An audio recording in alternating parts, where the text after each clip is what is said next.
ओम शांति। जीवन को पलटाने वाली अद्भुत जीवन कहानी चैप्टर 3। लोक लाज, भय और निंदा की परीक्षाओं से पार होना। इस प्रकार बहुत नर नारी ज्ञान अमृत पीते, अच्छे नियमों का पालन करते अपने जीवन का कल्याण कर रहे थे। परंतु ऐसा हुआ कि कई माताओं के पति, जो कि अपने व्यापार के सिलसिले में कुछ काल के लिए विलायत में गए हुए थे, अब जब वापस लौटे तो उन्होंने भोग विलास की कामना की। विषय विकारों के प्यासे पति अपनी काम चेष्टा पूरी न होने के कारण अबला नारियों पर अत्याचार करने लगे। वे उन्हें ओम मंडली में जाने और ज्ञान अमृत पीने से रोकने लगे। परंतु जिन्होंने इतने समय से ज्ञान अमृत पीकर अपने जीवन को पावन बनाया था, अब वह शक्तिमय आत्माएं अपने ऊपर काम कटारी कैसे चलाने दे सकती थीं? वे अमृत पिए बिना कैसे रह सकती थीं? जिन्हें यह निश्चय हो चुका था कि अब परमपिता परमात्मा पवित्र सतो प्रधान सृष्टि की पुनर्स्थापना करने चाहते हैं और हमें अब आसुरी कर्म छोड़ देवी देवता बनना है, वे आत्मा का हनन करने वाले इस हलाहल विष का कैसे सेवन कर सकती थीं? वे तो अब ज्ञान की मस्ती में निम्नलिखित गीत गाया करती थीं।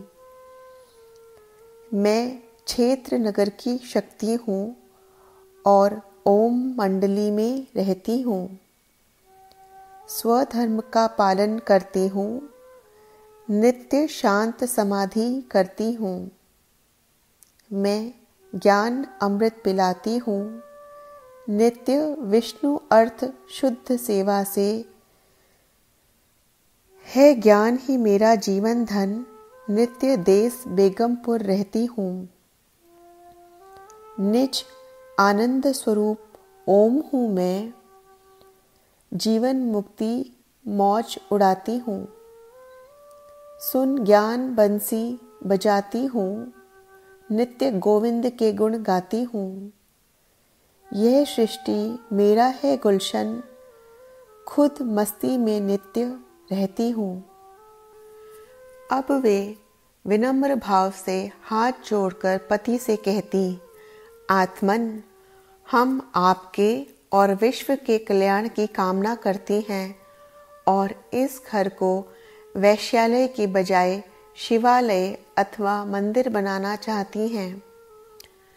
आप श्री नारायण के समान देव स्वभाव को धारण कीजिए और हम श्री लक्ष्मी के समान देवी बनेंगी, तो यह घर पावन तथा स्वर्ग तुल्य हो जाएगा। आर्यपुत्र, अब क्यों ना हम अपनी पतित गृहस्थी को गृहस्थ आश्रम अर्थात आश्रम के समान पवित्र बनाएं। देखो, आपसे हमारा प्यार कम नहीं हुआ है। हाँ, केवल हमारा इतना दृष्टिकोण अवश्य बदला है कि अब हम आपको आत्मिक दृष्टि से देखती हैं और आपसे आत्मिक ही स्नेह करती हैं। आप भी परमपिता परमात्मा के अमर पुत्र हैं, हम भी प्रभु पुत्री हैं। अतः आओ, उस परमपिता के साथ हम दोनों का जो नाता है, उस नाते को सामने रखकर धर्म अर्थात पवित्रता के मार्ग पर चलें।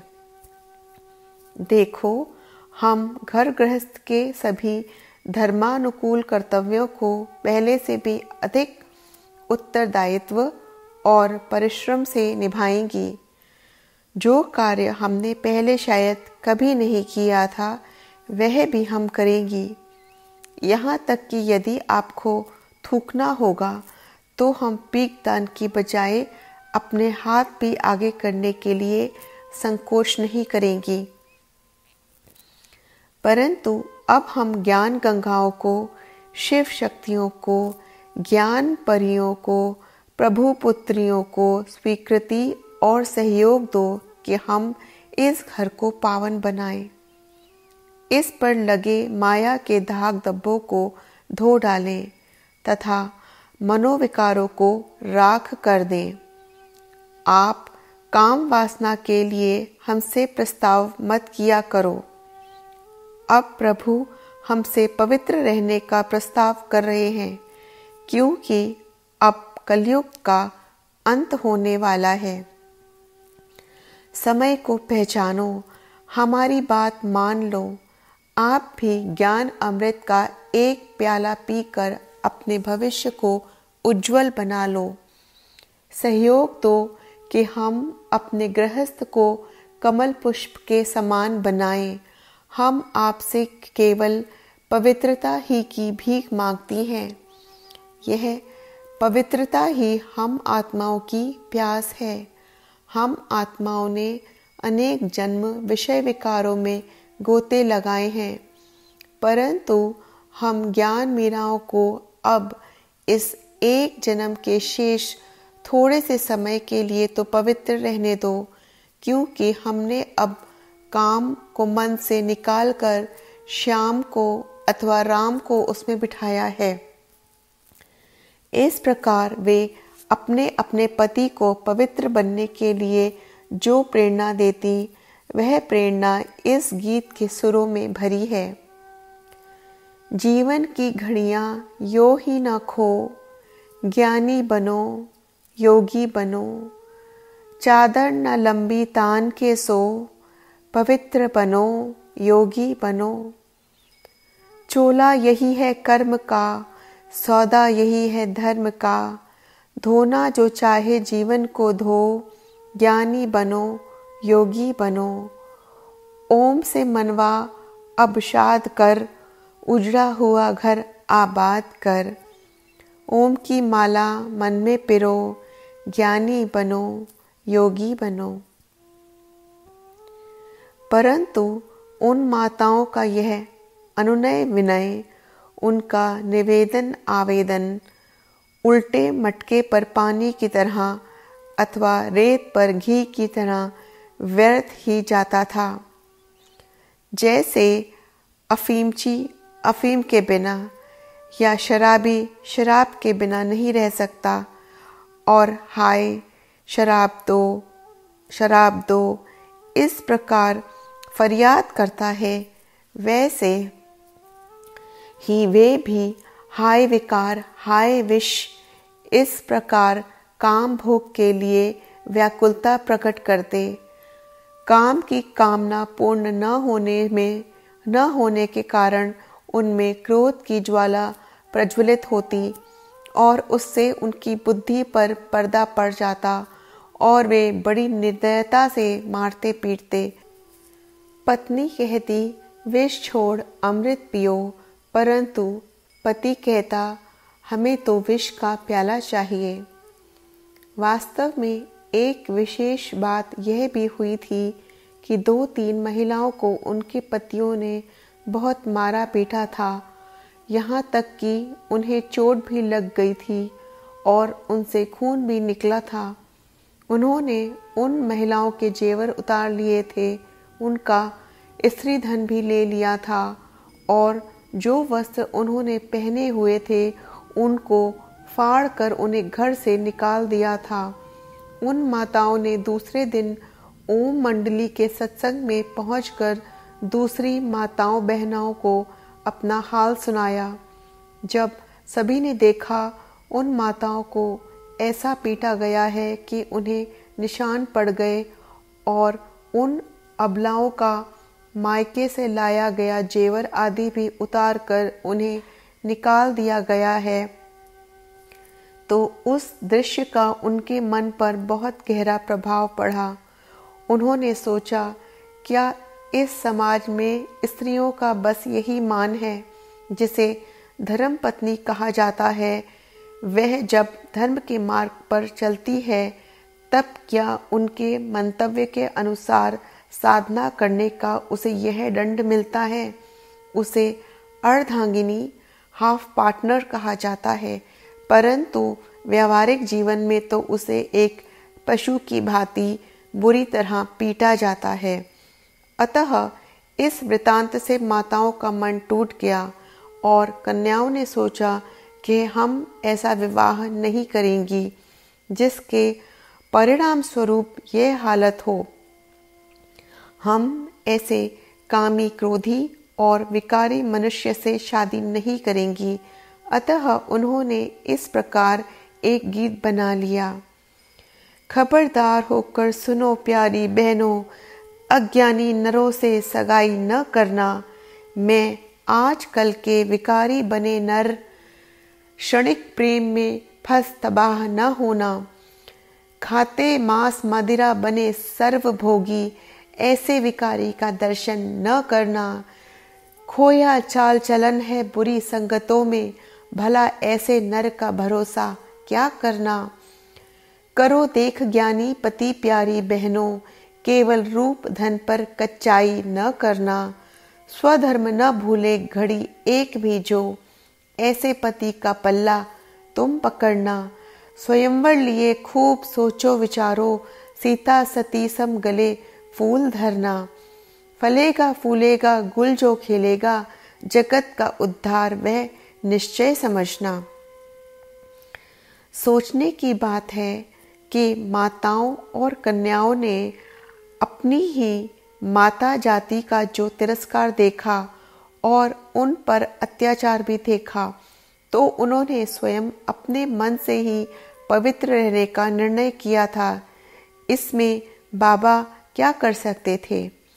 बाबा तो गीता के यह महावाक्य सुनाया करते थे कि हे वत्स, काम ज्ञानवान मनुष्य का महाशत्रु है, अथवा काम, क्रोध और मोह नरक के द्वार हैं। इन महावाक्यों को सुनकर काम विकार को छोड़ने का निर्णय तो माताओं ने स्वतः अपनी ही इच्छा से किया था।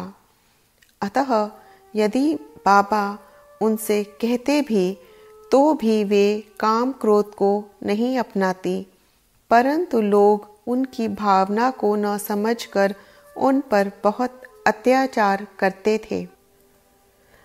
उन कामातुर पति लोगों ने तो क्या, उनके माता पिता और बुजुर्गों ने भी धर्म शर्म छोड़कर उन माताओं से आग्रह किया कि पति से वासना भोग करो।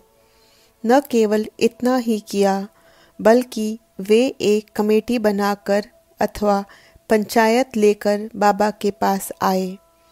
उन्होंने दादा के सामने ऐसी 3 माताओं का मामला रखा जिन्होंने कि अपने अपने पति को विषय भोग के लिए इनकार कर दिया था। वह पति लोग खूब शराब पीने व कबाब खाने वाले थे और विलायत से लौटकर आए थे।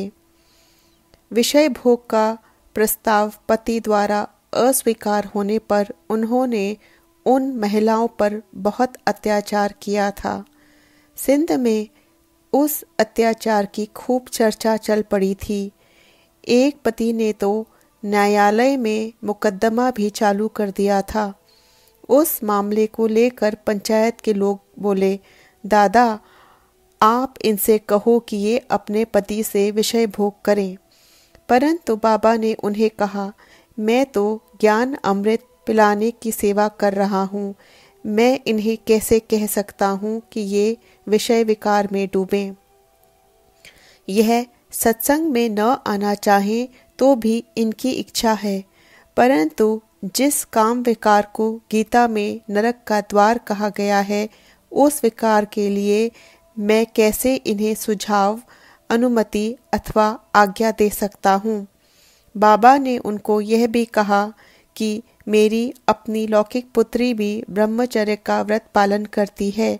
मैं स्वयं भी आश्चर्यचकित हूँ कि ब्रह्मचर्य की यह आज्ञा इन्हें और मुझे कौन देता है। इन्हें बड़ों का कहना तो मानना चाहिए, परंतु ये क्यों नहीं मानती।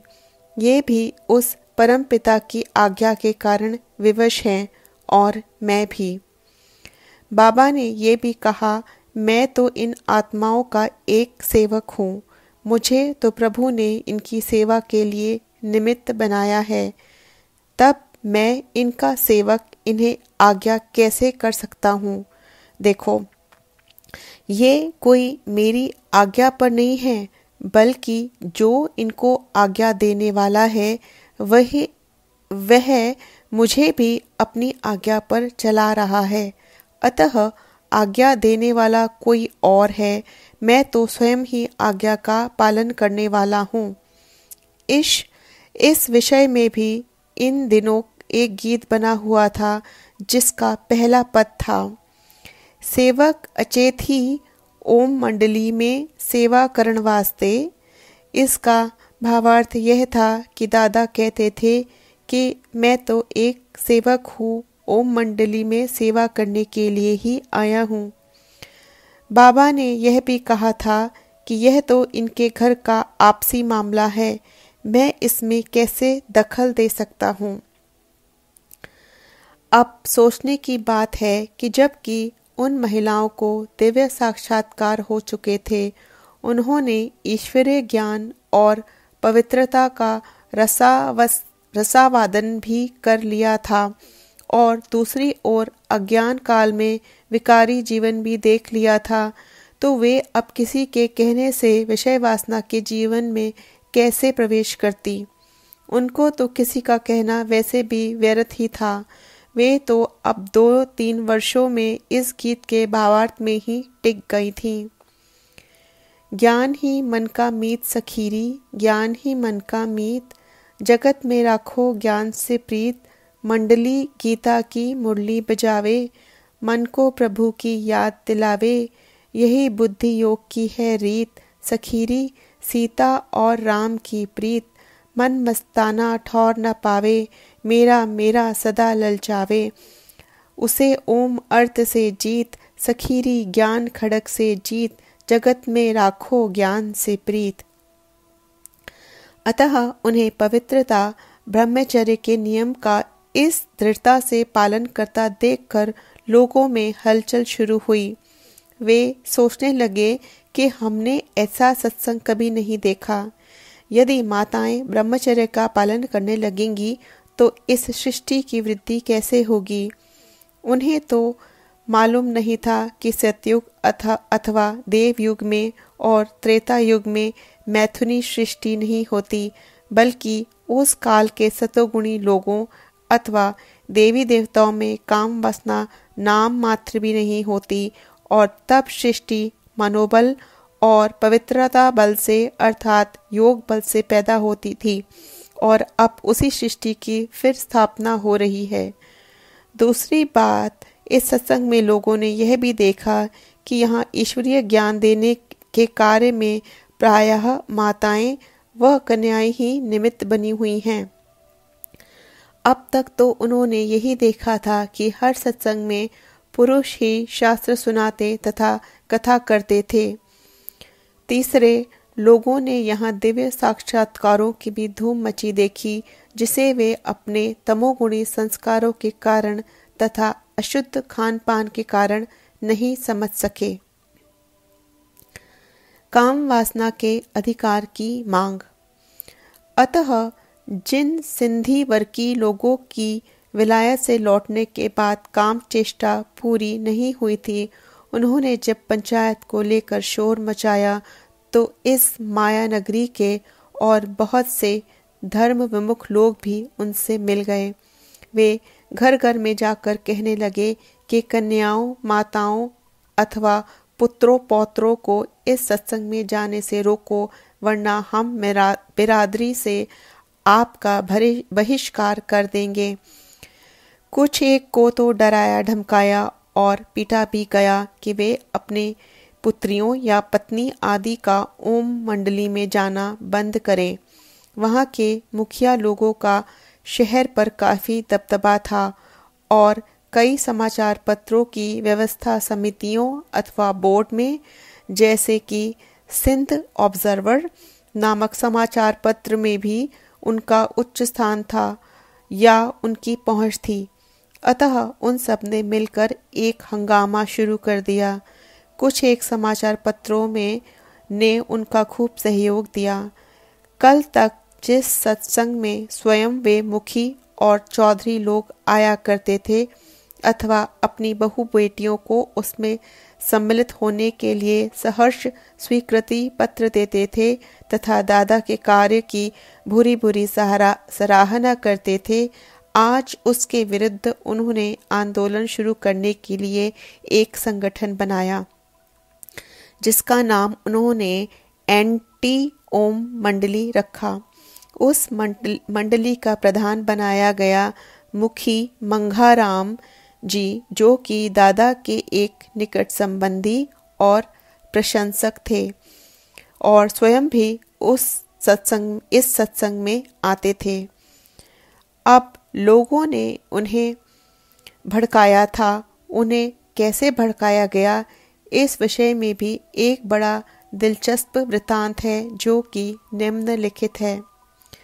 बाबा ने पतित पावन परमपिता परमात्मा की तथा परम धाम की स्मृति दिलाने के लिए उस मुखी को एक ग्रामोफोन रिकॉर्ड सौगात रूप में दिया। वह रिकॉर्ड थोड़े दिन पहले प्रचलित हुआ था।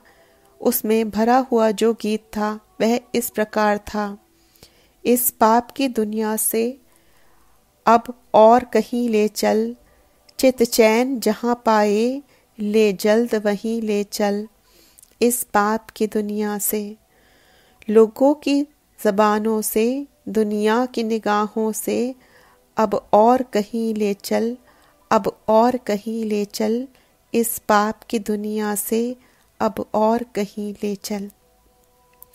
जब लोगों को यह पता लगा कि मुखी को यह रिकॉर्ड मिला है, तो उन्होंने मुखी को कहा कि इस रिकॉर्ड में जादू है, इसे हाथ न लगाना, न घर वालों को हाथ लगाने देना, वरना आप लोगों को भी जादू लग जाएगा।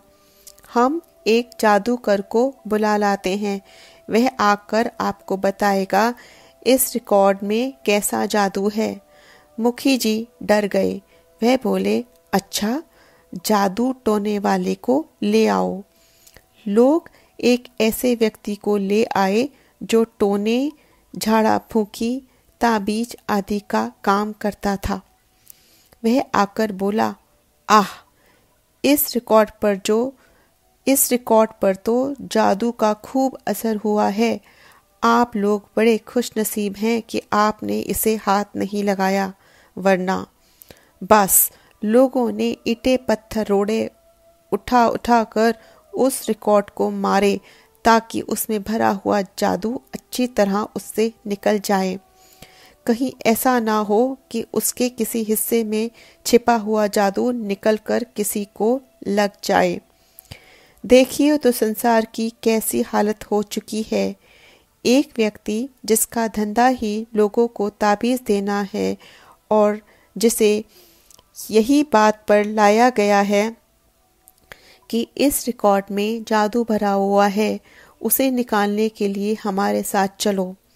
उसके कहने पर सभी लोगों ने अपने विवेक का प्रयोग भी नहीं किया। वे पत्थर मारकर जादू को भगाने में लग गए। कभी कभी समझदार और सयाने लोगों को भी क्या हो जाता है, इतना समय ज्ञान सुनने से जिन लोगों का जीवन बदला था, क्या वह जादू से बदला था? इतने लोगों को ज्ञान मिलने से जो शांति मिली थी, क्या वह जादू से मिली थी? बच्चों की शिक्षा आदि का यह सब प्रबंध जादू के लिए किया गया था। वाह रे अभागे लोग! ईश्वरीय ज्ञान तो प्रायः लुप्त हो चुका था, परंतु क्या तूने सामान्य विवेक भी खो दिया? रस्मों, कर्मकांडों, जादू टोनों की भरमार में तू ऐसा भटक गया कि बुद्धि पर लोहे का पर्दा पड़ गया। सोचिए कि यदि ओम मंडली के तपस्वियों के पास ऐसा कोई जादू होता तो वे देश के नेताओं तथा अन्य लोगों को लगाकर उनको अपने वश न कर लेते।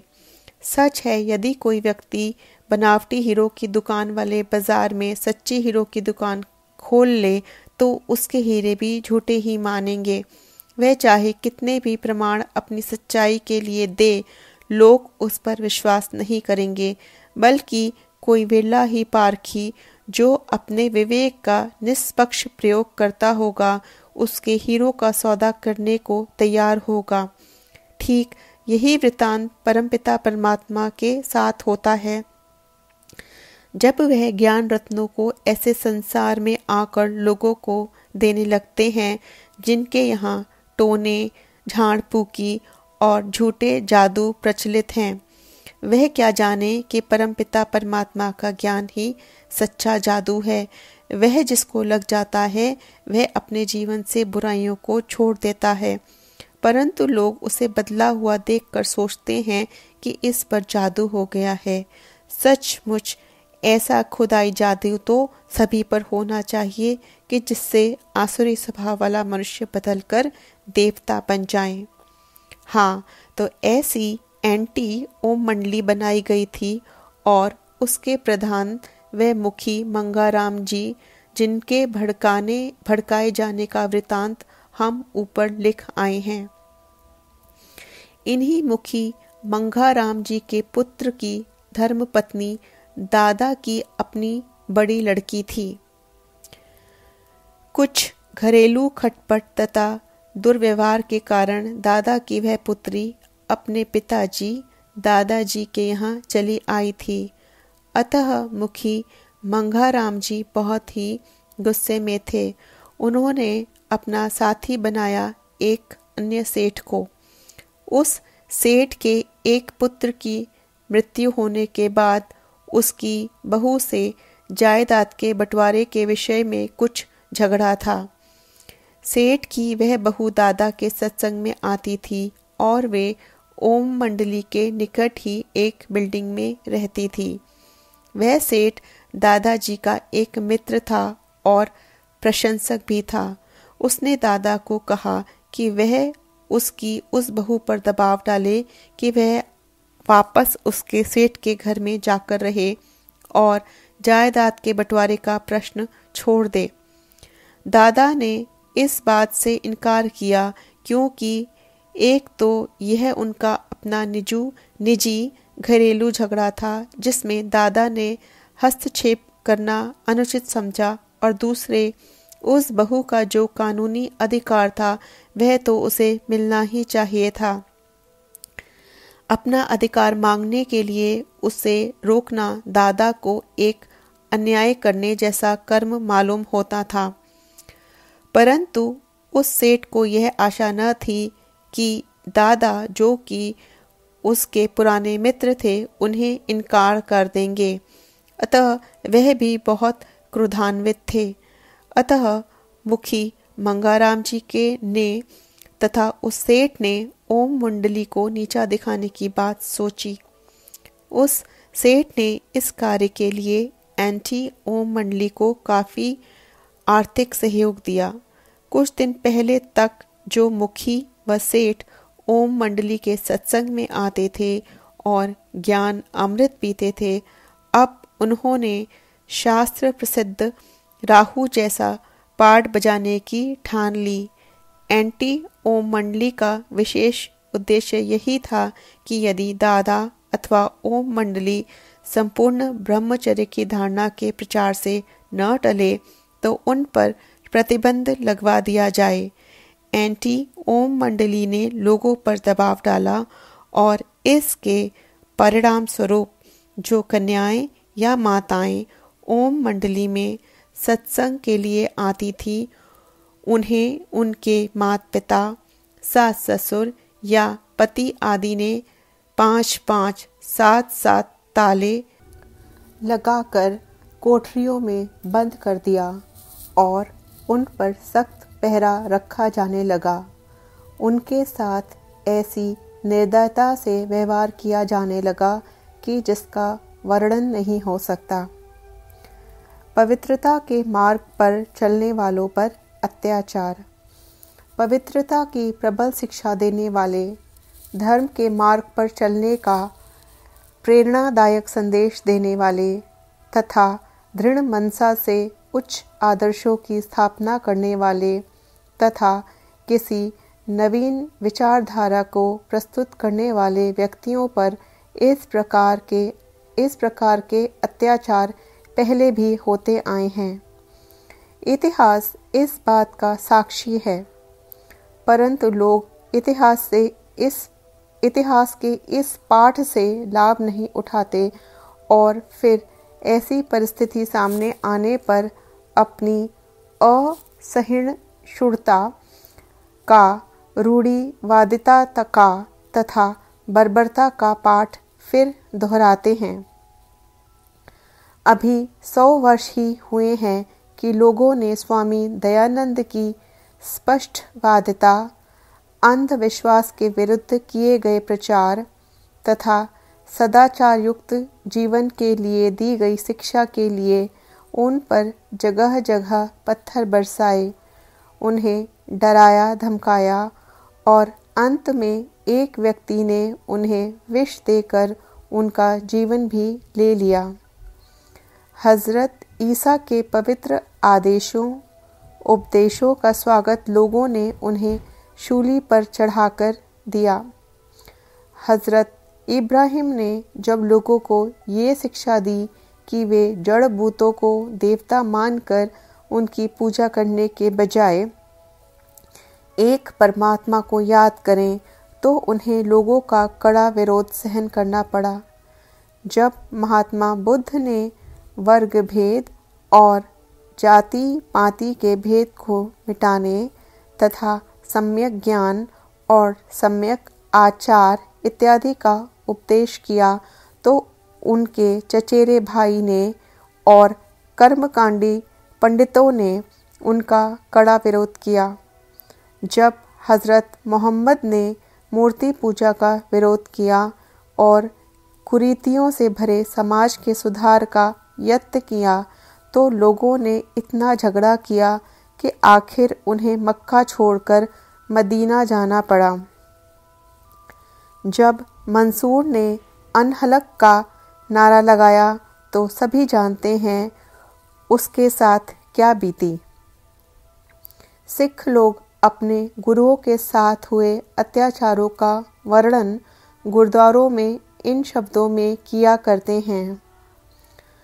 आणियां नाल चढ़वाए गए, रेतां विच तपाए गए, खल्ला नुचवाइयां गईयां, चरखियां ते चढ़ाए गए, पर उन्होंने सी नहीं कीती। इतिहास में इस बात का स्पष्ट उल्लेख है कि मुगलों के ज़माने में नानक देव जी को पकड़कर उन्हें मजदूरी का काम करने पर लगा दिया गया था। तेग बहादुर जी का शीश काट दिया गया था। वीर वैरागी की भी खाल उतार दी गई। गोविंद सिंह जी के बच्चों को दीवार में जिंदा चिनवा दिया गया था। मीरा को भी गिरधर के साथ प्रेम करने के कारण विष का प्याला पीना पड़ा था। पुराने ज़माने की बात क्यों करें, अभी 50 वर्ष ही तो हुए हैं कि अहिंसा, सत्य और ब्रह्मचर्य के पुजारी तथा प्रचारक तथा स्वतंत्रता के लिए देश का नेतृत्व करने वाले महात्मा गांधी को भी गोली का निशाना बनाकर उनकी हत्या कर डाली गई थी। केवल धर्म की बलिवेदी पर ही लोगों को कष्ट सहन नहीं करने पड़े, बल्कि वैसे भी जब किसी प्रतिभाशाली व्यक्ति ने समाज को कोई नया सिद्धांत दिया, चाहे वह सिद्धांत कितना सच क्यों ना हो, लोगों ने उस व्यक्ति को भी आड़े हाथों लिया। उदाहरण के तौर पर जब गैलीलियो ने कहा था कि पृथ्वी गोल आकार वाली है, तो बाइबल को मानने वाले पुराने पंथी लोगों ने उन्हें नास्तिक अथवा काफिर बताकर उन पर बहुत सितम ढाए। ऐसे उदाहरणों से तो इतिहास भरा पड़ा है, कहाँ तक वर्णन करें।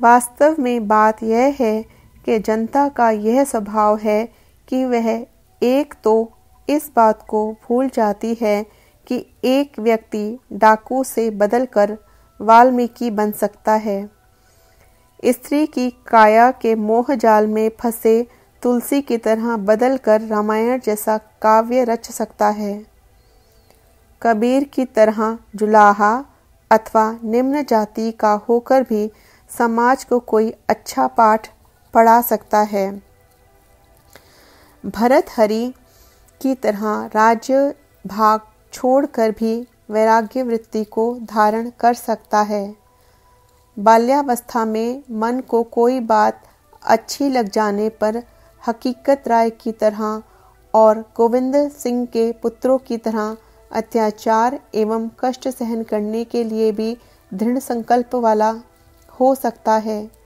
दूसरी बात यह है कि जनता एक पिटे पिटाए मार्ग पर ही सदा चलना चाहती है। यदि कोई दूसरा व्यक्ति परिश्रम से कोई अन्य छोटा और अच्छा मार्ग बनाकर उन्हें अपने अनुभव के आधार पर उस मार्ग पर सुखपूर्वक यात्रा करने के लिए प्रेरित करे तो भी जनता को संकोच होता है।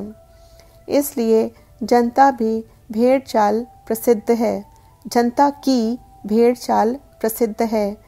इसलिए ही समाज को मोड़ने के लिए सुधारकों को काफ़ी विरोध और कष्ट सहन करने ही पड़ते हैं और कड़ी आलोचना तथा आरोपों के लिए भी तैयार रहना पड़ता है। तीसरी बात यह है कि जनता की स्मरण शक्ति इतनी कमज़ोर है कि वह किसी द्वारा की गई भलाई को, उसके अच्छे कार्य को, उस द्वारा किए गए उपकार को शीघ्र ही भूल जाया करती है और उसे दूसरे की पलकों में तिनका भी शहतीर की तरह दिखाई देने लगता है और वह वाकपटु, बुलियार, स्वार्थी, पुराने पंथी तथा आतंक ढाने वाले लोगों का जल्दी साथ दे दिया करती है अथवा उन्हें अपना साथी बना लिया करती है। बस ठीक यही बात ओम मंडली तथा बाबा के साथ हुई। लोगों ने यह जानने की कोशिश ही नहीं की कि दादा, जो कि स्वयं एक गृहस्थ और व्यापारी थे, उन्होंने स्वयं किससे पवित्रता अथवा संपूर्ण ब्रह्मचर्य का यह पाठ पढ़ा और दादाजी को जो दिव्य साक्षात्कार हुए वह साक्षात्कार कराने वाली शक्ति कौन सी थी। जो माताएं पहले घर में घूंघट ओढ़े चार दीवारी में पिंजरे की पंछी की तरह कैद रहती थीं और बेजुबान थीं, उन्हें उच्च ज्ञान का कथन करना किसने सिखा दिया है और उनको इतना आत्मिक बल किसने दिया था। दादा को कलयुगी सृष्टि के महाविनाश और सतयुगी श्री कृष्ण राज्य की सृष्टि के जो दिव्य साक्षात्कार हुए थे, उनका संपूर्ण उल्लेख क्या था और उस पूर्व दृष्टि मतलब भविष्य दर्शन के अनुसार जब व्यक्ति का तथा समाज का क्या कर्तव्य था। लोगों को तो चर्म चक्षुओं से साधारण सा मनुष्य दादा लेखराज ही दिखाई देता था। दादाजी के तन में प्रवेश करके ब्रह्मचर्य का पाठ पढ़ाने वाले परम पिता परम आत्मा शिव को तो वे देख ही नहीं सकते थे, क्योंकि प्रभु का दिव्य अस्तित्व तो दिव्य दृष्टि से ही जाना जा सकता है, जबकि उन लोगों में दिव्य दृष्टि का अभाव था। अतः वे अपने संस्कारों, मंतव्यों तथा आदतों से मजबूर थे। दूसरी ओर स्वयं दादा ईश्वरीय शक्ति के सामने मजबूर थे। ऐसी परिस्थिति में वह प्रायः सिंधी में एक मुहावरा कहते थे, वाट वेंदे ब्राह्मण फाथो। इसका भाव यह था कि जैसे अपनी राह जाते हुए किसी ब्राह्मण को खाम कहा किसी कार्य में कोई बांध ले, वैसे ही मेरे साथ हुआ। दादा जो अपने गृहस्थ व्यवहार तथा व्यापार में व्यस्त रहते थे, परंतु परमपिता परमात्मा शिव ने ही उनमें दिव्य प्रवेश अथवा सन्निवेश करके उनके मुख द्वारा पवित्र जीवन का पाठ पढ़ाया था। अतः दादा उन लोगों को दोषी नहीं मानते थे, बल्कि कहते थे कि इन्हें परमपिता परमात्मा की पहचान नहीं है, इसलिए ही ये लोग वैर विरोध करते हैं। ये लोग इस भ्रांति में हैं कि मैं यह कार्य करा रहा हूँ। इन्हें यह तो मालूम ही नहीं है कि मैं स्वयं भी ईश्वरीय बंधन में बंधा हुआ हूँ। परमात्मा का अपना तो कोई तन है नहीं, इसलिए जब वह मेरे तन में आकर इन्हीं के कल्याण के लिए इन्हें ब्रह्मचर्य व्रत की शिक्षा देते हैं, तो यह अपने सामने मुझे देखकर मुझ पर ही गाली रूप फूल चढ़ाते हैं। इनका दोष नहीं है, क्योंकि इन्हें ऐसे ग्रंथ और शास्त्र पढ़ाए गए हैं जिनमें लिखा है कि ब्रह्मा सरस्वती पर मोहित हो गया, शंकर मोहिनी को देखकर कामातुर हो गया, श्री कृष्ण ने गोपिकाओं के चीर हरण किए, आदि आदि। और ऐसे ऐसे आख्यान अथवा कथानक सुन संसार में यह काम विकार की रीति रस्म तो सदा से चली आई है। काम महाशत्रु है, यह पाठ अब वे बिल्कुल भूल चुके हैं, अतः कोई बात नहीं है। बाबा यह भी कहते थे कि निंदा हमारी जो करे मित्र हमारा सोए। ये लोग जानते ही नहीं कि मेरे द्वारा कौन इनको और मुझे भी शिक्षा दे रहा है। ओम मंडली में आने पर नर नारी भी अपने अनुभव के आधार पर यह गीत गाते थे। शाहे जहां शुद्ध सेवा करने, दादा को क्षेत्र बनाया, अपने को है छिपाया। अज्ञान अंधेरे में सोते थे सब, 5 विकारों में रोते थे सब। देह अभिमान में खोए थे सब, मोह माया के मत मातों को उस प्रभु ने आज जगाया। ज्ञान से आन जगाया, अपने आप सभी कुछ करके अपने आप छिपाया। हरा भरा गुलजार खिला है, विराट सृष्टि का खेल खिला है। देख देख अतीन्द्रिय सुख होवत, अखियन ज्योति जगाया। शाहे जहान शुद्ध सेवा करने, दादा को क्षेत्र बनाया, अपने आप को है छिपाया। यहाँ शाहे जहान का मतलब है शाहों के शाह शिव परमात्मा। परंतु दूसरी ओर एंटी ओम मंडली के दबाव के कारण दिनों दिन लोगों में जोश बढ़ता जाता था और वे कन्याओं और माताओं पर अधिक अत्याचार करने लगे थे। मारने पीटने के अतिरिक्त वे जबरदस्ती उनको सुअर आदि आदि का मांस खिलाकर उन्हें धर्म भ्रष्ट करने की कोशिश करते थे।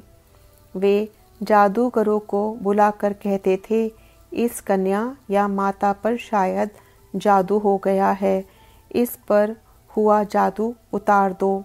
वे उनको चारपाइयों से बांधकर उनके हाथों को पायों के नीचे दबाकर स्वयं चारपाई पर चढ़ बैठते थे और कई दिनों तक उन्हें कमरे में बंद कर देते थे। कुछ एक कन्याओं के हाथों पर उनके संबंधियों ने बहुत निर्दयता से हवन करने वाले दस्ते भी मारे थे।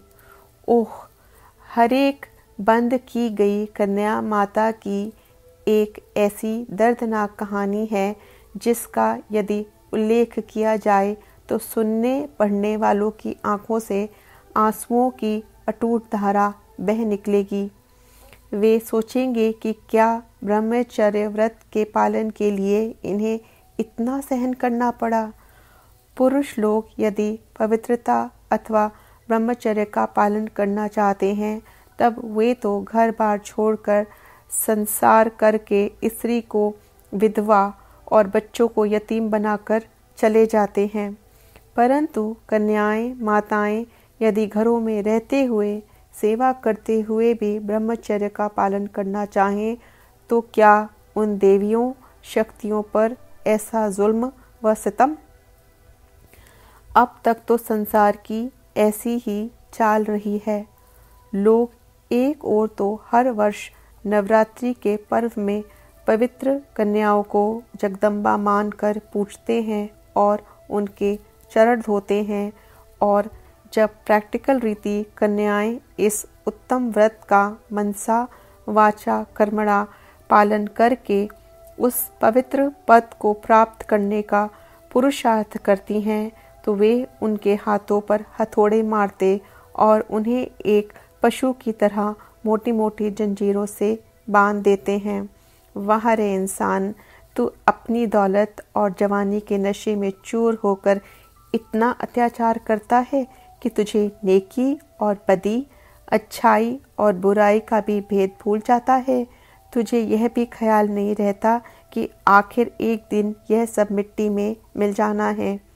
गरीब और अबला माताओं पर तू इतना अत्याचार करता है। कवि के इन वचनों पर ध्यान नहीं देता। दौलत के झूठे नशे में हो चूर, गरीबों की दुनिया से रहते हो दूर। अजी एक दिन ऐसा आएगा जब माटी में सब मिल जाएगा। माटी ही घर और सब माटी, माटी का तन बन जाएगा। हाँ, माटी में सब मिल जाएगा। ऊंचे आसमान से भी ऊंची तेरी आस है, पर कभी सोचा नहीं गिनती के तेरे श्वास हैं। इसका तू हिसाब कर, अंगूठा उंगलियों पे रख। कितने खर्च कर रहा है भलाई में, कितना तू लगा रहा बुराई में। भलाई का फल रह जाएगा, बाकी माटी में सब मिल जाएगा।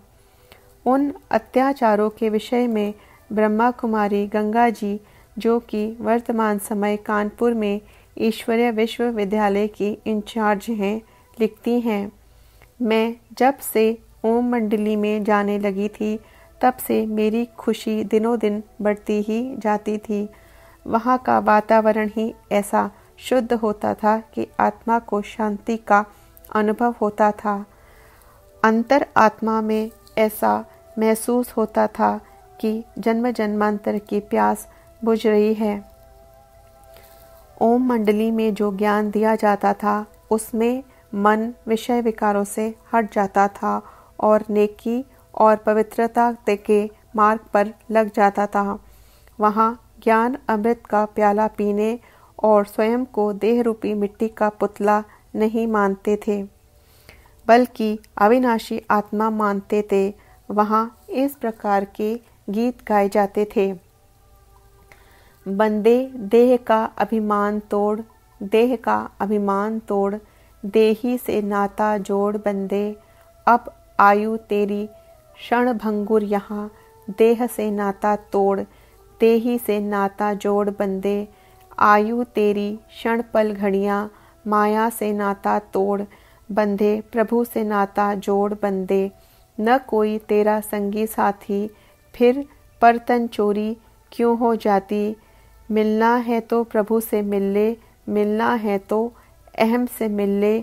देही से नाता जोड़ बंदे। अहम ने निज का घर बनवाया, इसमें अपने आप बिठाया बंदे। देह का बांध अब तोड़ बंदे। अहम ने अपने मम को बनाया, मम में अपने को है बिठाया। मम से विलग होकर बंदे, अहम से नाता जोड़ बंदे। प्रभु से नाता जोड़ बंदे। अतः हम देह अभिमान को छोड़कर देही निश्चय बनने का अभ्यास करती थीं। इसके फलस्वरूप हमारी उपरामवृत्ति और ईश्वरीय लगन को देखकर हमारे लौकिक संबंधी घबराने लगे। वे सोचने लगे कि यदि ये इन्हीं बातों में रमण करती रहेंगी तो न मालूम आगे चलकर क्या होगा। इसलिए इस मार्ग से इसे हटाना चाहिए। उन्हें ओम मंडली में जाने वाली अन्य कन्याओं, माताओं तथा पुरुषों के संबंधियों से भी यही मालूम हुआ था कि ओम मंडली में जाने वाले नर नारी विषय विकारों को छोड़ देते हैं और पवित्र जीवन व्यतीत करते हैं। अब हमारी माता जी को तथा हमारे भाई बंधुओं को आसुरी स्वभाव के लोगों ने भड़काया और उन पर दबाव डाला कि इन्हें ओम मंडली में जाने से रोको। वे कहते थे, ये लोग विषय भोग नहीं करेंगी तो सृष्टि कैसे बढ़ेगी। यह तो कोई निराला ही सत्संग है जहाँ जाने वाले लोग ब्रह्मचर्य का पालन करने लग जाते हैं। अतः इन्हें सत्संग में नहीं जाने देना चाहिए। ये लोग पागल हैं जो संसार में पवित्रता की चर्चा सुनकर ब्रह्मचर्य का पूर्णतया पालन करने लग जाते हैं। इस प्रकार कई गंदे संस्कारों के लोग हमें पागल समझते थे, परंतु हम अपने मन में उन्हें पागल समझती थीं, क्योंकि वे प्रतिदिन ओम जय जगदीश हरे इस प्रकार आरती करते हुए विषय विकार मिटाओ, पाप हरो देवा गाते तो थे और मैं मूर्ख खलकामी भी स्वयं को मानते थे, परंतु प्रैक्टिकल जीवन में काम महाशत्रु को छोड़ते नहीं थे। वे भगवान की मूर्ति के सामने तो स्वयं ही को मूर्ख खल कामी मानते थे, परंतु घर में आकर हमें, जो कि काम विकार को नरक का द्वार मानती थी, पागल कहते थे। उस समय हमारे मन में यह आवाज़ उठती थी, बंदे कहते मुझको पागल, मैं कहती हूँ बंदे पागल। अहम आत्म निश्चय मुझको, माया इन्हें भरमाती है। कौड़ी बिना में बादशाह, वे माया के पीछे मरते हैं। वे काम क्रोध को छोड़ न सकते, अब हमसे भी झगड़ते हैं। देही अभिमानी जीवन धन मोरा, ओम का ताज है मेरे सर पर। देह अभिमानी गुलाम बने हैं, माया की टोपी उनके सर पर। ज्ञान सरोवर नहाती मैं, वे विषय गर्त में गिरते हैं। दैवी जन्म है मुझको हासिल, वे दुखी हो भटकते हैं। अतः हम उनको कहती थीं, आप हमें सत्संग में जाने से क्यों रोकते हैं? अगर हमारे जीवन में कोई बुराई हो तो आप बताइए। हम घर का सारा काम काज करती हैं, फैशन नहीं करती हैं, सिनेमा नहीं जाती हैं, मांस मदिरा का प्रयोग नहीं करती हैं, किसी से लड़ती झगड़ती या फालतू घूमती भी नहीं हैं। आपने हमें क्या बुराई देखी है कि आप सत्संग में जाने से हमें रोकते हैं? वे हमें कोई बुराई तो बता ना पाते। उनके मन में तो बस यही था कि यह निर्विकार बनने का पुरुषार्थ कर रही हैं और हमें इसका विकारी विवाह अवश्य करना है। अतः उन्होंने मुझे अब सत्संग में जाने से रोकना शुरू किया। उन्होंने कई बार कोठरी में बंद करके ताला लगाया और कई बार खाना नहीं दिया, कई बार मारा भी, परंतु हमें जो अविनाशी सुख का आधार मिला था, हम उसे छोड़ कैसे सकती थी। हम फिर ओम मंडली के सत्संग में जाती थी। हमारे मन में तो ये शब्द गूंजते थे, ओम मंडली की गत न्यारी बहनों, मंडली की गत न्यारी। ओम मंडली जब से निकली, गीता ज्ञान की सुगंधी फैली। विराट गुलशन बना है भारी री बहनों, तीव्र वेगी अर्जुन सम होकर। ब्रह्मा ज्ञान से मोह नष्ट कर, बनो ज्ञान भंडारी री बहनों। ब्रह्मा ज्ञान की शंख ध्वनि कर, ओम के अर्थ के रथ पर चढ़कर मनवश करो महतारी री बहनों। अतः हम अपने माता पिता को स्पष्ट शब्दों में कहती थी कि भोजन न खाने के बिना तो हम रह सकती हैं, परंतु हम ज्ञान अमृत पिए बिन नहीं रह सकती, इसलिए आप हमें सत्संग में जाने दिया करो। उन्होंने देखा कि यह टलती नहीं है, अतः उन्होंने एक जादू टोने वाले को बुलाकर कहा, इस पर जादू हो गया है, इस पर से जादू उतारो। उसने जादू निकालने की कोशिश की, कई मंत्र पढ़े और घोलकर मुझे जबरदस्ती पिलाए, परंतु ईश्वरीय जादू के आगे मनुष्य का जादू कहाँ काम कर सकता था। आखिर उसने अपने मन में हार मान ली, क्योंकि वह समझ गया था इसकी तो प्रभु से सच्ची प्रीत लगी है। अब हमारे लौकिक संबंधियों को हम पर बहुत गुस्सा, क्रोध था। हम ओम मंडली से ईश्वरीय ज्ञान के जो लिखित पन्ने ले आती थी, जिन्हें कि हम वाणी या मुरली कहती थी, मुझे न पढ़ने देते थे। मैं शांत समाधि में बैठती थी तो भी वे विघ्न डालते थे और नहीं बैठने देते थे। वे मुझ पर बहुत सितम ढाते थे, परंतु वे हम पर जितना जितना अत्याचार करते थे, उतना उतना हमें ऐसा महसूस होता था कि ये सब स्वार्थ के संबंध हैं। हम सोचते थे कि पता नहीं ये किस प्रकार के लोग हैं, यह कैसा ज़माना है, यह कैसा संसार है। क्या इनको ज्ञान अमृत अच्छा ही नहीं लगता? इन्हें विषय विकारों की मोहिनी माया ने इतना मोहित कर लिया है।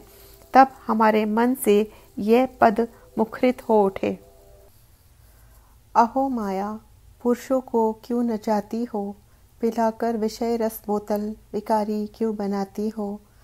अजब इसरार तेरी फांसी, भुलाया सबने है निज देश, फंसा कर मोह अपने में, दुख की चक्की में पिसाती हो।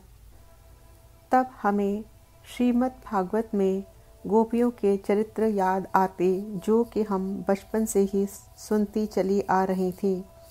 उसमें हमने पढ़ा था कि भगवान की मुरलियाँ सुनकर गोपियाँ मस्त हो जाती थीं और वे भागकर वहाँ पहुँच जाती थी, परंतु उनके लौकिक संबंधी पुरुष आदि उन्हें रोकते थे। तब हम ये वृतांत पढ़कर सोचा करती थी, क्या गोपियों को भगवान की बांसुरी सुनाई देती थी? उनके संबंधियों पुरुषों आदि को सुनाई नहीं देती थी या रसीली नहीं मालूम होती थी? अब हमने अपने प्रैक्टिकल अनुभव से जाना कि हम तो ज्ञान मुरली को सुनकर अतीन्द्रिय सुख से फूली नहीं समाती हैं, परंतु हमारे लौकिक संबंधी भाई बांधव आदि हमें मुरली सुनने के लिए जाने से रोकते हैं। अतः हम स्वयं को बहुत ही भाग्यशालिनी समझती थी कि हम वही ज्ञान गोपिकाएं हैं। अतः स्वयं ज्ञान अमृत न पीने के कारण हमारे लौकिक संबंधी हम पर जो अत्याचार करते थे, उसे हम खुशी खुशी सहन करती थी। उन अत्याचारों की कहानी तो बहुत लंबी है।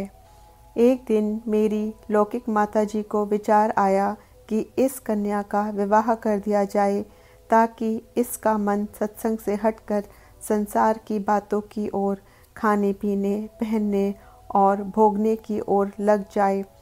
परंतु मैं तो विकारी शादी को बर्बादी मानती थी।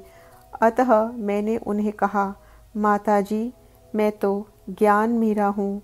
मेरा तो एक गिरधर गोपाल ही है, दूसरा कोई नहीं है। मैं तो उसी की हो चुकी हूँ। मेरे मन की सगाई प्रभु से हो चुकी है, अब दूसरे किसी से कैसे होगी? मैंने तो मन में मोहन को बसा लिया है, अब दूसरे किसी के लिए स्थान ही कहाँ रहा है। मेरी ये बातें सुनकर मेरे लौकिक संबंधियों को बहुत क्रोध आया। उन्होंने एक बार तो ऐसा मारा कि क्या कहूँ। वे बोले, जब तक तुम शादी के लिए हाँ नहीं करोगी, तब तक तुम्हें मारेंगे और मार मार कर तुम्हें खत्म कर देंगे। बोलो अपने मुख से कि मैं शादी करूँगी।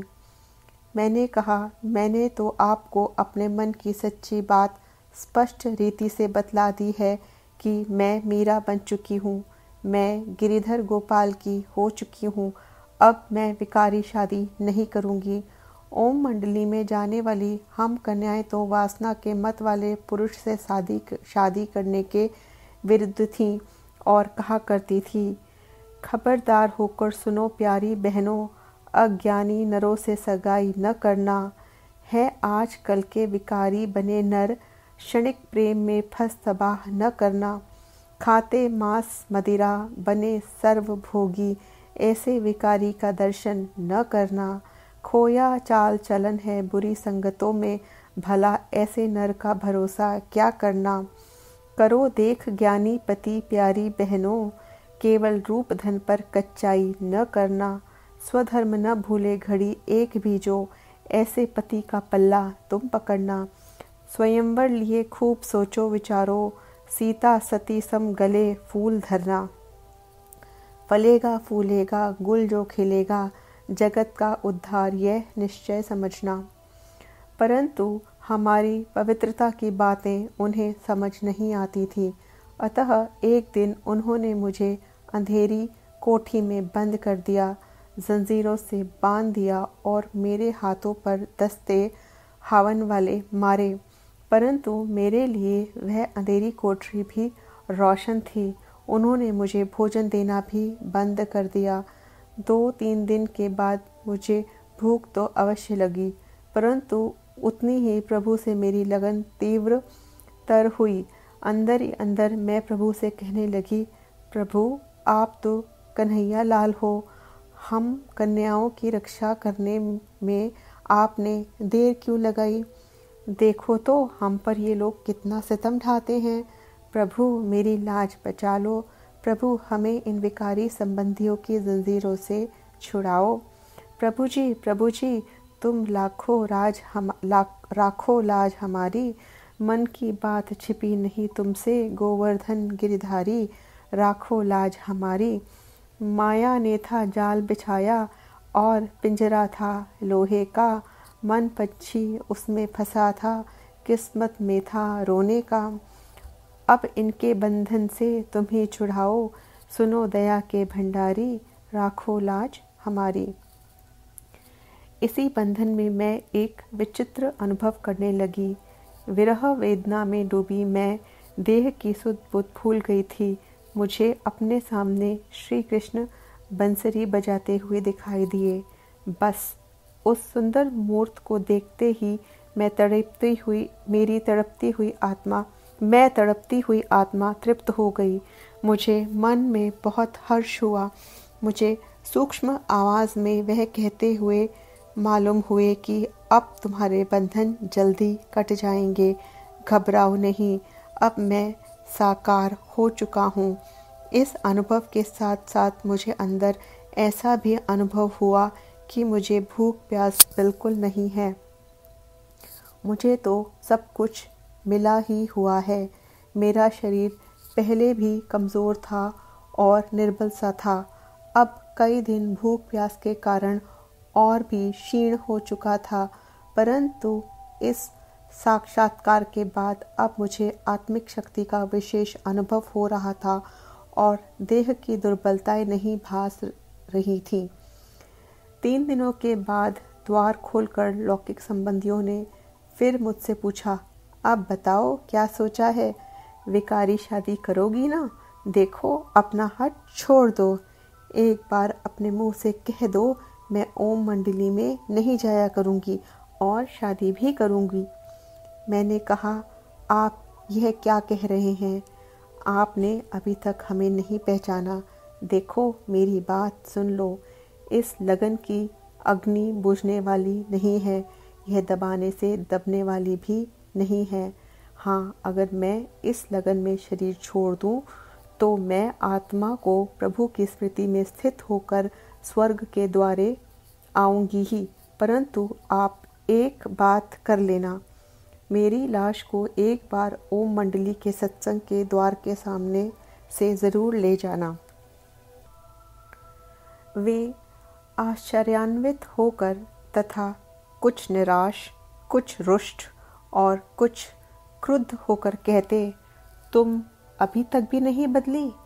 क्या तुम नहीं मानोगी? मैं कहती, देखो, मैं इतनी कायर नहीं हूँ जितना आपने मुझे समझा है। हम सितम सहन करने वाली कन्याएं माताएं हैं।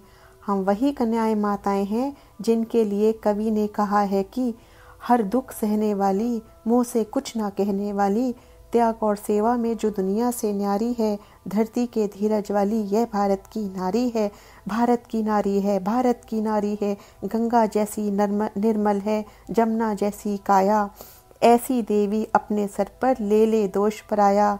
ये कुर्बानी करने वाली और मर्जीवा बनने वाली, जिसके बलिदानों के आगे दुनिया हारी है, धरती के धीरज वाली, यह भारत की नारी है, यह भारत की नारी है। अतः आप अत्याचार कर लो, हमें उसकी कोई चिंता नहीं है। हमने इस ज्ञान के बल पर प्रभु के प्रेम के लिए धीरज करना तथा अत्याचार सहना खूब सीख लिया है। परंतु देखो, कहीं इन अत्याचारों का परिणाम आपको न भोगना पड़े, क्योंकि हमारे रक्षक स्वयं भगवान हैं। हमें आप पर इसलिए दया आती है कि आप प्रभु को नहीं पहचानते और हमें भी नहीं समझते, और यूं ही हमें मार मार कर पाप अपने सर पर मोल लेते हो। उन्होंने मुझे फिर जंजीरों में बांध दिया। लगभग 2 मास मेरी ऐसी हालत रही। आखिर मेरी बड़ी बहन विलायत से आई। उन्होंने मेरे लौकिक संबंधियों को कहकर मुझे जंजीरों से छुड़ाया, परंतु उसके बाद भी काफ़ी समय तक वे मुझ पर अत्याचार करते रहे। मैं अपने लौकिक संबंधियों को कहा करती थी कि आप हमारे शरीर के मालिक हैं, परंतु आत्मा का मालिक तो एक परमात्मा ही है। अतः आप जब तक चाहें हमारे शरीरों को बांध दीजिए, परंतु आत्माएं तो ईश्वर की पुत्रियां हैं और उनके पास बिक चुकी हैं। परंतु वे लोग ये सब बातें कहाँ सुनते थे।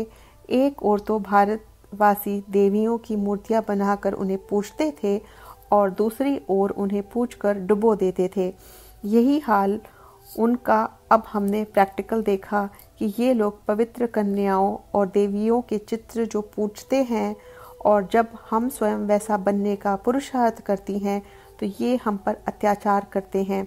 तभी तो हमारा मन बोल उठा, तन मानुष का निज मंदिर, जहाँ आत्मा बिराजे अति सुंदर, अहम रथ पर हो सवार, आए हम विराट संसार। एक कौतक देखा यहाँ आकर, क्या कौतक देखा यहाँ आकर, देवी की सजाए मूर्ति, देवता की सजाए मूर्ति, तोड़ फोड़ एक पत्थर, हाँ तोड़ फोड़ एक पत्थर, हाँ तोड़ फोड़ एक पत्थर, भेंट भोग सब डाल समाने, भेंट भोग सब डाल सामने, देवी को दिखला कर कहते, प्रेम भाव से पूज देवी को, प्रेम भाव से पूज देवी को, फेंकते समुद्र में और कहते, डूब जा डूब जा डूब जा। देवियों की पूजा करके उनकी मूर्तियों को जल निमग्न करने के अतिरिक्त एक और भी कौतुक हमने देखा। वह यह है कि ये लोग सन्यासियों के चरण छूते हैं, उनके आगे नतमस्तक होते हैं। क्यों? इसी कारण ही कि वे ब्रह्मचर्य का पालन करते हैं, कन्याओं के आगे माथा टेकते हैं। परंतु जब वही कन्या विवाह कर लेती है, तब वो जो पहले पूज्य कन्या थी, अब लज्जा के मारे घूंघट में मुंह छिपाकर सबके आगे झुकती और माथा टेकती है। अंतर क्या पड़ा उस कन्या में और इस माता में? यही न कि उसने कुमारी व्रत को छोड़कर काम को मन में बसाया है। तो आज जब हम पवित्र बनना चाहती हैं, कुमारी व्रत का पालन करना चाहती हैं, तो वे हमें मारते पीटते हैं। जैसे नाक कटे पंथ वाले दूसरों को भी नाक कटे बनाना चाहते हैं, अर्थात पवित्रता जो मनुष्य का स्वमान है उसे नष्ट करना चाहते हैं। तभी तो हम विकारी शादी द्वारा जीवन बर्बाद करने वाली नारियों से कहती थी, विकारी शादी की जंजीर बंधी, बर्बादी की राह गंदी है।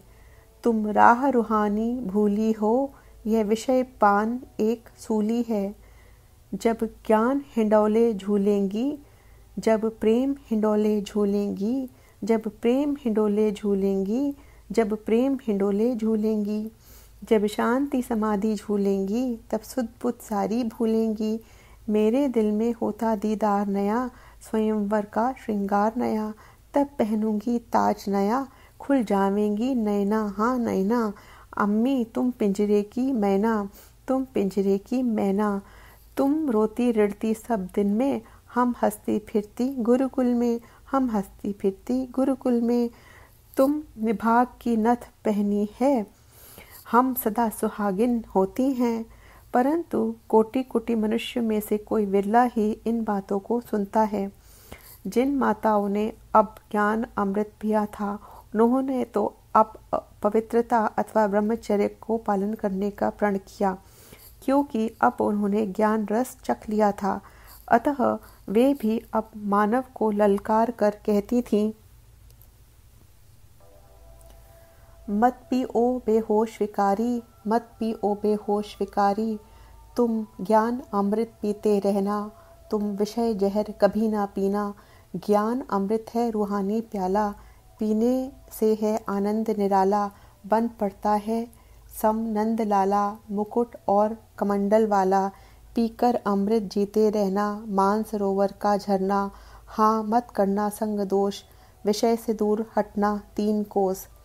इस प्रकार संबंधियों द्वारा अत्याचार सहन करने की हर एक माता कन्या की अलग अलग कहानी है, परंतु लोगों की आंख में माया ने ऐसी धूल डाल रखी थी कि वे इन कन्याओं माताओं की ऐसी ज्ञान निष्ठ अवस्था देखकर स्वयं को सौभाग्यशाली मानने की बजाय वे इन पर अत्याचार करते थे।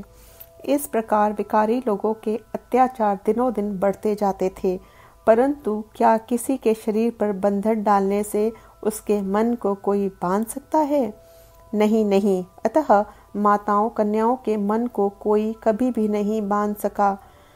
बुद्ध के पिता ने बुद्ध अथवा गौतम को राजमहलों में बांधने की कोशिश की तो उसका क्या परिणाम हुआ? गौतम घर से ही भाग निकला। दयानंद जी अथवा मूल शंकर को घर की सीमा में रखने की कोशिश उसके पिताजी ने की, परंतु क्या दयानंद जिन्हें ज्ञान की प्यास थी उसे बुझाए बिना रुक सके? शंकराचार्य की माता ने उन्हें कई बार घर में रहने के लिए तथा विवाहित जीवन के लिए तैयार करने की कोशिश की, परंतु वह तो नदी में मगरमच्छ द्वारा पकड़े जाने का बहाना बनाकर आखिर छुट्टी पाकर ही रहे। गोविंद सिंह जी के बच्चों को दीवार में जीवित अवस्था में चिने जाने की धमकी देकर भी धर्म बदलने के लिए कहा गया, परंतु क्या वे अपने धर्म मार्ग से टले? नहीं, अत्याचार को सहन करके तो उनकी धर्मनिष्ठा और भी बढ़ी। इस तरह अब इन कन्याओं माताओं पर जो अत्याचार हुआ उसका परिणाम तो यह हुआ कि उन कन्याओं माताओं का अपने संबंधियों से मोह टूट गया और उन्होंने उनके प्यार के खोखलेपन की तथा उनकी स्वार्थपरता को अच्छी तरह जान लिया। पति से मिली असह्य पीड़ाओं से पत्नी के मन में यह विचार आया कि ओह, जिस पति को हम परमेश्वर और गुरु मानती रहीं उसका भी बस केवल काम वासना का ही हमारे साथ संबंध था, सच्चा प्यार उनके मन भी नहीं था। उन्होंने हमें विषय भोग की एक गुड़िया समझकर ही घर में लाया था, तभी तो आज वासना भोग की अतृप्ति में वे हम पर सितम ढाते हैं। अरे सचमुच ये सभी झूठे नाते हैं। हम सिनेमा जाएं, इनकी वासना की भूख, इनकी पशुवृत्ति पूर्ण करें, इनकी बात मानकर मांस खाएं और शराब पिएं तो हम इनके घर पर रह सकती हैं, परंतु यदि हम अच्छे मार्ग पर चलें और प्रभु की आज्ञा को माने तो ये हमारे शत्रु हो जाते हैं। हमें वे ज्ञान अमृत पीने के लिए सत्संग में जाने भी नहीं देते, क्योंकि इसमें भी वह लोग अपनी स्वार्थ की सिद्धि में रुकावट देखते हैं। हाय, हमारे माता पिता भी लोक लाज की जंजीरों में जकड़े हुए से हमारे लिए कुछ भी करने में असमर्थ हैं।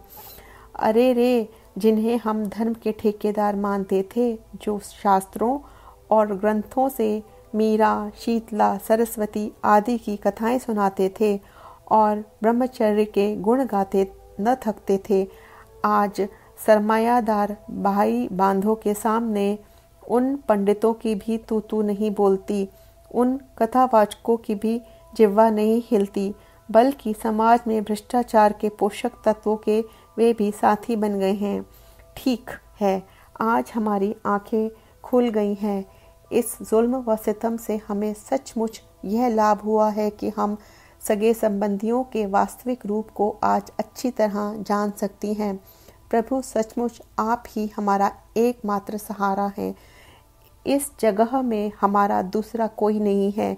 हमारे प्राण भले ही जावे, परंतु प्रभु, हम अपने पवित्रता रूपी धर्म को अब बिल्कुल नहीं छोड़ेंगी।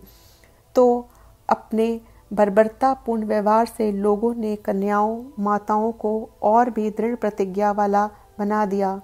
यदि वे उनसे स्नेहपूर्वक कुछ कहते अथवा उनकी बात सुनते तो बात न बढ़ती, परंतु अब तो दोनों ओर से मन का नाता टूट चुका था। जब पति देखता कि जिस स्त्री को मैं झूठे विषय सुख के लिए लाया था अब वह मुझे नहीं मिलेगा, तो वह बहुत ही अशिष्ट रीति से अपनी पत्नी को घर से निकाल देता। जब माता पिता देखते कि अमुक कन्या अथवा पुत्रवधू अब विषय विकार से घृणा करती है, तो पंचायत के दबाव से या लोक लाज और डर से वे भी अपना नाता तोड़ते तथा उन्हें घर से निकाल देने पर उतारू हो जाते। अतः कई एक को घर से निकलना ही पड़ा। आखिर परम पिता परमात्मा ही तो सभी के रक्षक और सहारा हैं। उसी समर्थ ने ही उनको संबल दिया, सांत्वना दी और उन बेसहारों को आश्रय तथा अभयदान दिया। कहावत भी है कि संसार में जिसका और कोई सहारा नहीं होता, उसका एक परमात्मा ही सहारा और साथी होता है। अतः उस समय उन कन्याओं माताओं का मन यह गीत गा उठा था। जब पूछते हैं कहाँ चली यह घर बार छोड़, यह धन यह मान अपना यह प्यार छोड़कर, दुनिया के इस सवाल को समझा रहे हैं हम। बच्चे हैं अपने प्रभु के घर जा रहे हैं हम। इस 4 दिन की दुनिया में यह दिल लगेगा क्या, टूटी फूटी जिंदगी में आखिर मिलेगा क्या। हंस हंस के झूम झूम के यूं गा रहे हैं हम, बच्चे हैं अपने प्रभु के घर जा रहे हैं हम। रास्ते में जो थे कांटे बिछे हुए, कांटों पे जब चले तो वे फूल बन गए। बिछड़े हुए थे कल्प भर, अब पा रहे हैं हम। बच्चे हैं अपने प्रभु के घर जा रहे हैं हम। लाखा भवन को आग। यह घटना 21 जून 1938 को हुई। ओम मंडली के 110 सदस्यों ने हस्ताक्षर करके डिस्ट्रिक्ट मजिस्ट्रेट को रिपोर्ट की, परंतु चूंकि यह मुखी मंगाराम का रिश्तेदार था, उसने उस रिपोर्ट पर विशेष कार्यवाही नहीं की। इतने अत्याचार करने पर भी लोगों ने छुट्टी न की। क्रोध एक ऐसी अग्नि है, जब वह धधकती है तो अपनी ही सुख देने वाली संपत्ति को और संस्थाओं को भी जलाने के लिए लपक पड़ती है। जब लोगों ने देखा कि यह कन्याएं व माताएं सत्संग में जाने से नहीं रुकती हैं, तो उन्होंने सोचा कि जिस भवन में जाकर ये ज्ञान अमृत पीती हैं, क्यों ना उसे ही धूसरित कर दिया जाए। अतः एक दिन की बात है, जब बाबा सत्संग भवन, जो कि लखीराज भवन के नाम से भी जाना जाता था, में उपस्थित नहीं थे, तब उन लोगों ने अवसर जानकर उस पर आक्रमण कर दिया।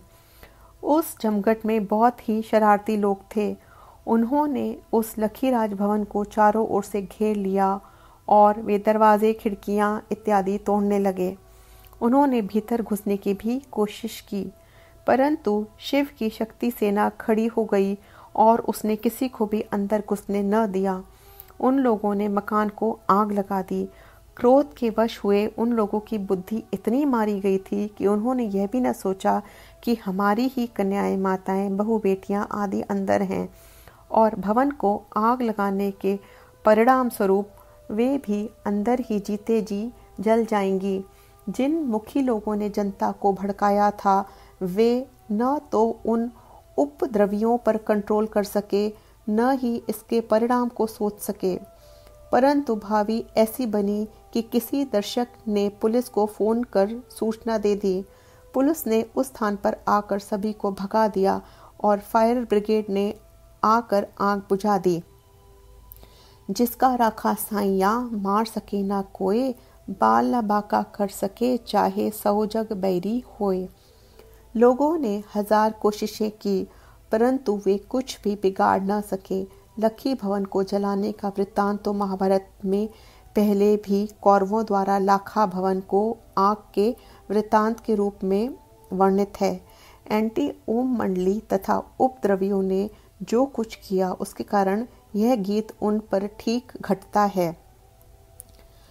आश्चर्य कैसी मुसीबतों में देह अभिमानी पड़े हुए हैं, स्वधर्म अपना भूल करके माया के चक्कर में फंसे हुए हैं। मोह माया कैसी है यह प्रबल, मोह की जंजीरों में जकड़ पड़े हैं। स्वधर्म विस्मृत उल्टी यह रीति, जन्म अमोलक खोए रहे हैं। प्रकृति के मालिक हो करके फिर गुलाम विषयों के बने हुए हैं। अजब तमाशा विचित्र लीला, पुरुष को प्रकृति नचा रही है। देही अभिमान को विदा देकर देह अभिमान में खेल रहे हैं। विकारों के लेन व देन के धंधे में आत्मघाती मरे पड़े हैं। बाहर मुक्ता कैसी यह मूर्खता, प्रभु हमें अब समझा रहे हैं। इतना सब होने पर भी बाबा सदा निश्चिंत, अडोल और साक्षी अवस्था में रहते थे।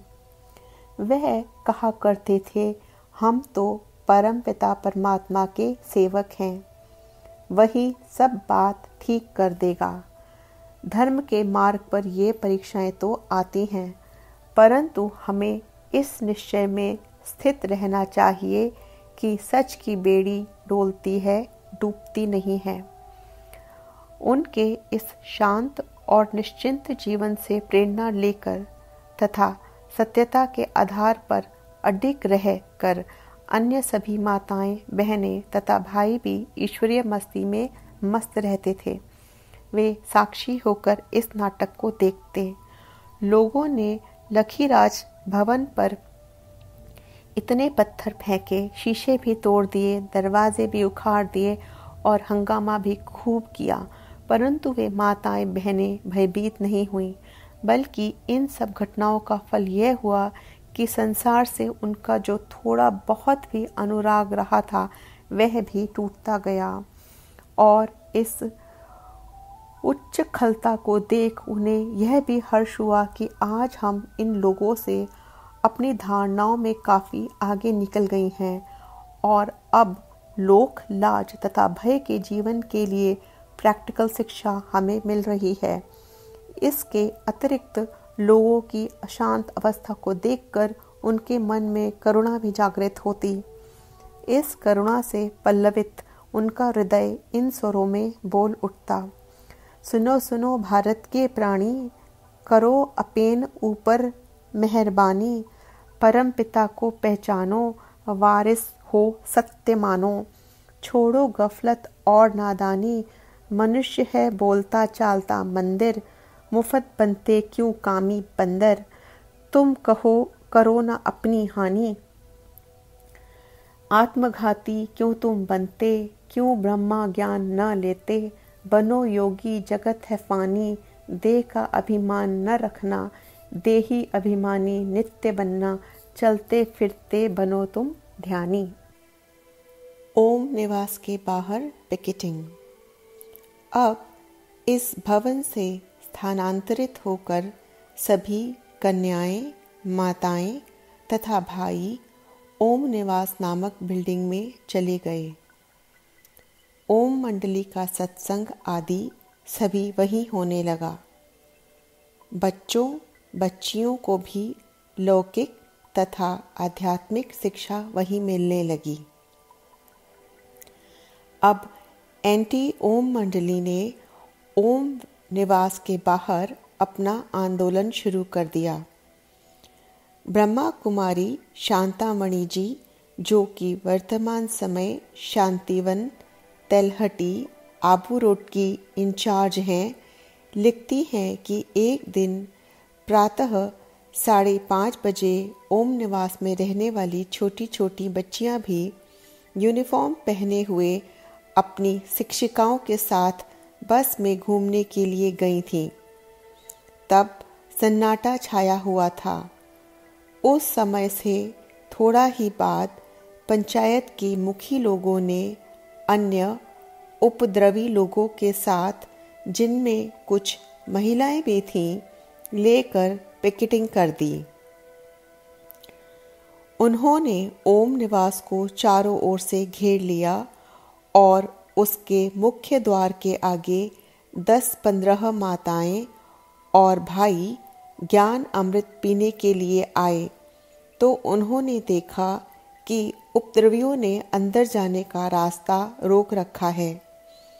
यह देखकर वे भी एक और पंक्ति बनाकर शांतिपूर्वक खड़े हो गए। यह पिकेटिंग 7 अगस्त 1938 को हुई। इतने में ओम निवास से सैर पर गई हुई छोटी छोटी बच्चियां भी लौट आईं। उन्होंने अचानक ही देखा कि ओम निवास के बाहर पिकेटिंग हो रही है। वे भी ज्ञान अमृत पीने के लिए अपने अपने घरों से आए हुए भाई बहनों के साथ उसी पंक्ति में खड़ी हो गईं। अब एक और पंक्ति बांधे खड़े थे काम विकार के लिए आग्रह करने वाले बाहुबल वाले उपद्रवी लोग, जो इतना अन्याय कर रहे थे कि धर्म ज्ञान के लिए कन्याओं, माताओं तथा भाइयों को अंदर नहीं जाने देते थे, और दूसरी ओर उनके सामने ही पंक्ति बनाकर खड़ी थी धर्म, पवित्रता और गीता ज्ञान के आधार पर चलने वाली अहिंसक माताएं अथवा भाई बांधव, अथवा आप यूँ भी कह सकते हैं कि एक ओर खड़ी थी अन्यायकारी धर्म विमुख ईश्वर विमुख कौरव सेना या आसुरी सेना, और दूसरी ओर खड़ी थी पांडव सेना अथवा शिव शक्ति सेना। कौरव सेना ने चक्रव्यूह की रचना की हुई थी। वे संख्या में भी बहुत थी, परंतु दूसरी ओर पांडव उनकी तुलना में मानो 5 थे, अथवा शक्ति दल में गिनी चुनी कन्याएं माताएं थीं। ओम निवास में अंदर बैठी हुई कन्याएं माताएं इस प्रकार के गीत गाती थीं। कौन देश है जाना बाबू, हुआ कहाँ से आना। कौन देश है जाना बाबू, हुआ कहाँ से आना। बचपन जवानी वृद्ध आयु बाद, फिर होगा कहाँ रवाना। कौन देश है जाना बाबू, हुआ कहाँ से आना। खड़े खड़े क्या सोच रहा है, तनिक सत्य नहीं जाना। हुआ कहाँ से आना बाबू, कौन देश है जाना। घमंड इतना मैं सेठ स्वामी, ओम का अर्थ नहीं पहचाना। प्रभु बिना कभी मार्ग न सूझे, समझ के पांव उठाना। जाता है समय सुहाना बाबू, कौन देश है जाना। हम सो हम बाजत हरदम, यही अनादि गाना। समझे बिरला सयाना, शरीर छोड़ मिला ना प्रभु, धक्का जन्म मरण में खाना। वृथा जन्म गवाया, जीते जी मरजीवा बनकर छोड़ दे सब बहाना। जाना है वैकुंठ ठिकाना, कौन देश है जाना। अहम आत्मा निश्चय करके प्रभु से योग लगाना, पाना अखुट खजाना। सोचो सोचो ओ मन मूरख, छोड़ के सभी बहाना। रहा ना अब है जमाना। अब सारे शहर में चर्चा थी कि देखें आज कौन जीतता है और क्या फैसला होता है। शहर में घर घर में जब यही चर्चा हुई कि ओम निवास पर पिकेटिंग हो रही है, तो जो कन्याएं माताएं अपने अपने घर में 10-12 तालों में बंद थीं, वे भी इस घटना के बारे में सुनकर किसी न किसी युक्ति से निकल आईं। इन्हीं में से एक का नाम गोपी था। वह शहर के एक प्रसिद्ध चौधरी की पुत्री थी। वह चौधरी अथवा सेठ जी लोगों को तपाक से कहा करते थे कि वे अपनी पुत्रियों तथा बहुओं को बांध दें। उन सेठ जी को इस बात का गर्व था कि उन्होंने अपनी पौत्रियों को 13 तालों के भीतर ऐसा बंद कर रखा है कि वे लाख प्रयत्न करने पर भी निकल नहीं सकती। यह सेठ जी इस पिकेटिंग एवं प्रदर्शन के भी एक नेता बने हुए थे। अचानक ही उन्होंने क्या देखा कि उनकी पौत्री भी वहां आ पहुंची है। उन्हें इस घटना से बड़ा आश्चर्य भी हुआ और संताप भी। यह सेठ एंटी ओम मंडली को बहुत धन देते थे। इस बात का उल्लेख पहले किया जा चुका है। अब इधर उपद्रवी लोग कभी सोडा वाटर की बोतलें पीते, कभी चाय लेते और कभी कुछ और ले लेते। वे कई बार सामने की पंक्ति में खड़ी छोटी छोटी कन्याएं, जिनमें बहुत सी 12 वर्ष से भी छोटी थीं, उन भिखारी लोगों के हाथ से कुछ भी लेने से इनकार कर देती। इस प्रकार खड़े खड़े सारा दिन हो गया, वे हिली भी नहीं। पिकनिक करने वाले लोग उन छोटी छोटी कन्याओं को कहते कि अच्छा, आप भले ही अंदर चली जाओ, परंतु वे कहती कि हम तब जाएंगी जब सभी बहनें हमारे साथ अंदर चलेंगी, वरना हम भी यहीं धूप में भूखी प्यासी खड़ी रहेंगी। हम धरती पर चाहे पड़ जाएं, परंतु अपना धर्म नहीं छोड़ेंगी। आखिर धरना मारने वालों ने जब देखा कि इन लोगों पर इसका कुछ भी असर नहीं पड़ता और ये अपने मंतव्य में अटल हैं, तो वे बेचारे कब तक वहां बैठे रहते। धीरे धीरे उनकी संख्या कम तो होती ही गई थी। आखिर वे अपने डेरे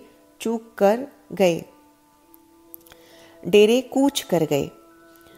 धर्मपरायण पांडव दल की विजय हुई, क्योंकि जिधर श्री हरि है अर्थात पतित पावन परमात्मा है, विजय तो उस ओर निश्चित है ही। दूसरे दिन उन लोगों ने फिर धरना दिया। उन्होंने मन में दृढ़ विचार कर रखा था कि अब चाहे कुछ भी हो जाए, हम इनको बिल्कुल ही अंदर नहीं जाने देंगे। अतः आज शहर के हजारों लोग यह देखने के लिए वहां आ पहुंचे थे। एक ओर वे सब खड़े थे और दूसरी ओर श्वेत वस्त्रधारी पांडव थे तथा शिव शक्ति सेना थी। परंतु उस दिन भी कुछ न हो सका। आखिर सायंकाल 7 बजे तक खड़े रहकर वह लोग वापस लौट गए। तीसरे दिन वे फिर कई गुंडे लोगों को भी साथ लाए। अब सिंध की सरकार ने, कलेक्टर साहब ने बीच में पड़कर धरने को बंद कराया। कई समझदार लोग भी अब कहने लगे कि इन मुखियों का यह कार्य ठीक नहीं है। वे छोटी छोटी कन्याओं को यूं ही परेशान करते हैं। कुछ नामी लोगों ने समाचार पत्रों में भी एंटी ओम मंडली के इन आंदोलनों के विरुद्ध तथा सत्संग करने से रोकने के विरुद्ध लेख दिए। जिला मजिस्ट्रेट ने सेक्शन 112 तथा सेक्शन 107 के अंतर्गत उपद्रवियों के विरुद्ध कार्यवाही की, परंतु इसी सेक्शन के अंतर्गत ओम मंडली के 5 व्यक्तियों के विरुद्ध भी नोटिस दिया। इन 5 व्यक्तियों में दादा भी थे। उन 5 के विरुद्ध शांति भंग करने का आरोप लगाया गया था। देखिए तो कैसा अन्याय है। ऊधम तो एंटी ओम मंडली वालों ने मचाया, मकान भी उन्होंने ही तोड़ा और जलूस निकालकर पथराव भी उन्होंने ही किया। अतः उन्हें शांति भंग करने के अपराध के लिए दंडनीय ठहराना एक न्याय संगत बात थी। परंतु जिन लोगों के विरुद्ध ये सब किया गया और जिन्हें हानि पहुंचाई गई, उनके विरुद्ध ये कार्यवाही तो सरासर अन्याय ही थी। अतः ओम मंडली ने तुरंत ही यह मामला उच्च न्यायालय में पेश किया। उच्च न्यायालय के जुडिशियल कमिश्नर तथा एक अन्य न्यायाधीश ने जिला मजिस्ट्रेट द्वारा की गई कार्यवाही की कड़ी आलोचना और भर्त्सना की। उन्होंने कहा कि जिलाधीश ने इस कानून का गलत प्रयोग किया है, क्योंकि वास्तव में ओम मंडली तो शांतिपूर्वक अपने धार्मिक मंतव्य के अनुसार कार्य कर रही थी। शांति तो भंग दूसरे लोगों ने की।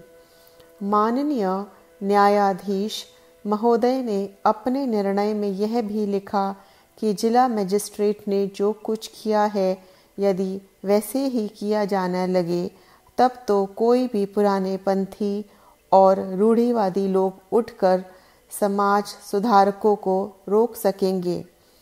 अतः ओम मंडली का कोई अपराध नहीं है। इनसे तो अनुचित और हानिकारक व्यवहार किया गया है। उच्च न्यायालय के अंतर्गत जुडिशियल कमिश्नर ग्राफ डेविक तथा एक अन्य न्यायाधीश एरिक वेबस्टर ने यह निर्णय 21 नवंबर 1938 को सुनाया। ओम शांति।